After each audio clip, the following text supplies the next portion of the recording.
Inatasan naman ng Department of Public Works and Highways ang pangkumpleto sa mga proyektong pang-infrastruktura sa takdang panahon. Ayon sa DPWH, mahalaga ito upang matiyak ang maayos na daloy ng mga serbisyo at ang maaliwalas na biyahe ng mga motorista. Ang ulat mula kay Joseph Parafina. Dapat unahin ng kaligtasan ng publiko sa kabila ng mga iba't ibang proyekto ng pamahalaan na nakalatag sa buong bansa. Ito ang palaging atas sa mga tauhan ng Department of Public Works and Highways ni Secretary Jesus Babe Singson.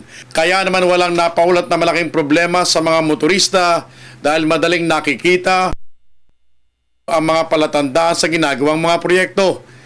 Halimbawa, dito sa lalawigan ng Tarlac, may gitna 77 proyekto ang kasalukuyang ginagawa ngayon na abot sa may 1.8 billion pesos. Di pa kasama rito ang pagsasayos ngayon ng punong tanggapan ng District Engineering Office ng Tarlac First. Labis nilang sinusunod ng kautusan ng kanilang kalihim na bilisan ang proyektong ito na sa kalaon ay mapapakinamagan agad ng mamamayan. Ini-implement namin yung mga projects namin for 2015 at ang number one na makikinabang dito ay ang mga mamamayan. Kami humihingi lang ng pangunawa sa for the inconvenience kasi siyempre po pagka nagbutas kami kailangan nyo ng konting umiwas, nakukuha ng konti yung inyong time, kami nang humihingi ng pangunawa, but at the end of the day para sa atin naman lahat po ito. Puspusan din ang pagpapatupad ng proyekto ng pamahalaan sa mga national roads at iba pang lokasyon dito sa Tarlac 2nd.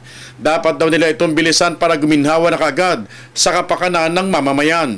Ayon kay ADE Alex Ramos, matindi ang bili ni Secretary Jess Singson na dapat hindi lumampas sa mga tinakdang petsa sa mga proyekto. Lalo na't sana hindi na ito abutin pa ng tag-ulan para maiwasan ang mga balakid sa konstruksyon ng mga ito. Para sa Telebisyon ng Bayan, Joseph Parafina.